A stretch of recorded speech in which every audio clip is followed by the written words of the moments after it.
ఈనాటి సభాధ్యక్షుడు మండల పక్షాధ్యక్షుడు నాయుడు గారు, అదేవిధంగా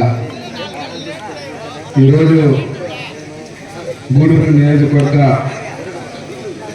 తెలుగుదేశం పార్టీ అభ్యర్థి మాజీ ఎమ్మెల్యే సునీల్ గారు, గౌరవనీయులు పెద్దలు గంగా ప్రసాద్ గారు, వేదికను అలంకరించిన తెలుగుదేశం పార్టీ కుటుంబ సభ్యులకు, అదేవిధంగా ఈరోజు రాష్ట్ర వ్యాప్తంగా కూడా తెలుగుదేశం పార్టీతో ఈరోజు పొత్తు పెట్టుకుని నడుస్తున్న ఎన్డీఏ భాగస్వాములైన జనసేన, బీజేపీ నాయకులకు, కార్యకర్తలకు చుట్టుమూరులో రెండో సభ మీరు రావడం బ్రహ్మాండంగా కూడా మీరు గతంలో కూడా ఒక సమావేశానికి రావడం జరిగింది. మళ్ళీ ఇప్పుడు 10 అవుతున్నా కూడా ఇంత భారీ ఎత్తున సునీల్ని ఆశీర్వదించడానికి మీరందరూ వచ్చి గెలిపించుకుంటాం. మేము చంద్రన్నకు కానుకగా గూడూరు నియోజకవర్గంలో తెలుగుదేశం పార్టీ జెండా రపరపలాడే విధంగా మేము చేస్తామనే విధంగా మీరందరూ ఆశీర్వాదాలు సునీల్ గారికి భారీ ఎత్తున మీ అందరికీ తెలుసు, నాకన్నా కూడా.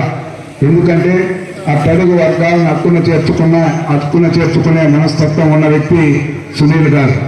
ప్రతినిత్యం కూడా ప్రజల మధ్యన ఉంటూ ప్రజల సమస్యలను అధికారం ఉన్నా లేకపోయినా అనేక విధాలుగా కూడా ఆడుకుంటూ ఎవరికి సమస్య వచ్చినా తనకు సమస్య వచ్చిన విధంగా స్పందించే గుణం ఉన్న సునీల్ గారిని మళ్ళీ అసెంబ్లీకి పంపించి ఈ నియోజకవర్గంలో అభివృద్ధి కార్యక్రమాల పరంపర కొనసాగడమే కాకుండా ఏదైతే చేతి వృత్తులు, కుల వృత్తులు ఉన్నారో వెనుకబడిన వర్గాలు, ఎస్సీలు, మైనార్టీ వర్గాలు, అగ్రవర్ణాల్లో ఉన్న పేదలందరినీ కూడా ఆదుకునే మనస్తత్వం ఉన్న సునీల్ గారిని భారీ మెజార్టీతో గెలిపించాలని కోరుకుంటూ మరొకసారి మీరందరూ కూడా ఒకటి ఆలోచించండి.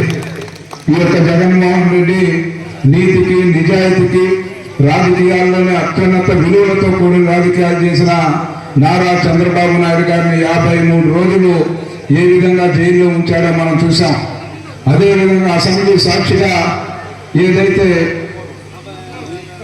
బాబన్న సతీమణి గారిని ఏ విధంగా దూషించారో అసెంబ్లీ సాక్షిగా మనం చూసాం. ఆనాడు ఈ కౌరవ సభ పోయి మళ్ళీ గౌరవ సభ ఏర్పడినప్పుడే అసెంబ్లీకి అడుగు పెడతానని శపథం చేసిన చంద్రబాబు నాయుడు గారు. ఆ శపథాన్ని నెరవేరాలంటే మీరందరూ కూడా ఆయన ఆశీర్వదించి మళ్ళీ ముఖ్యమంత్రి పీఠం పైన కూర్చోబెట్టాలంటే ఇక్కడ సునీల్ గారిని అసెంబ్లీకి, అదేవిధంగా భారతీయ జనతా పార్టీ ఎన్డీఏ అభ్యర్థిగా పోటీ చేస్తున్న వరప్రసాద్ గారిని పార్లమెంటుకు ఇటు సైకిల్ గుర్తు, అటు కమలం గుర్తు, 2 గుర్తుల పైన ఓట్లు వేసి భారీ మెజార్టీతో ఇద్దరిని కూడా ఒకరిని పార్లమెంటుకి, ఇంకోని అసెంబ్లీకి పంపిస్తారని కూడా ఈ సందర్భంగా కూడా కోరుకుంటూ మీ అందరి వద్ద సెలవు తీసుకుంటామని. జై తెలుగుదేశం, జై చంద్రబాబు నాయుడు, ఎన్టీఆర్ అమరహే, జై జనసేన, జై బీజేపీ. ఇక్కడున్న నాయకులందరూ కూడా, ఎందుకంటే 5 సంవత్సరాలు కష్టపడి జెండా మోసారు చాలా మంది, వాళ్ళందరినీ కూడా తగిన విధంగా గుర్తింపునిచ్చే విధంగా నేను ఎక్కడా చూడాల. సునీల్ గారి దగ్గర ఒక డేటా పెట్టుకొని ఉంటాడు. మొత్తం ఏ గ్రామంలో ఏం చేశామో, ఎవరెవరికి ఏ గ్రామంలో ఏ పనులు చేశామో, ఇంకేం చేయాలని ప్రతిరోజు కూడా కంప్యూటర్లో పెట్టుకొని, సెల్ ఫోన్లో పెట్టుకొని చూసుకుంటూ ఉంటాడు ఇంకేం చేయాలని. అది అందరికీ రాదు. కానీ సునీల్ గారు ఇక్కడ ఈ గ్రామంలో ఇన్ని రోడ్లు వేసామో, లేకపోతే పైప్ లైన్ వేసామో, లేదా కాంపౌండ్ వాళ్ళు స్కూల్స్ కానీ ఇలాంటి దాకా కట్టినాము, ఈ విధంగా ప్రతి ఒక్క గ్రామంలో ఏమి చేశామనేది నిర్దిష్టంగా, ఎన్ని కోట్లు ఖర్చు పెట్టామనేది నిర్దిష్టంగా ఒక ప్రణాళికాబద్ధంగా ముందుకు పోయే వ్యక్తి కాబట్టి ఖచ్చితంగా నేను పదే చెప్తాను. మీటింగ్లకు వచ్చినప్పుడు తిరుపతి కన్నా కూడా ముందు గూడూరులో మన సునీలుని భారీ మెజార్టీతో గెలిపిస్తేనే నేను కూడా నా సొంత నియోజకవర్గం వారిగా ఈ యొక్క గూడూరుని భావిస్తానని పదే ఇప్పుడు కూడా బాబన్నతో మాట్లాడినా లేదా అచ్చమ్మతో మాట్లాడినా పదే చెప్తున్నా. ఈ 7 నియోజకవర్గాల్లో మొట్టమొదటి గూడూరు అత్యధిక మెజారిటీతో గెలవబోతున్నారు సునీల్.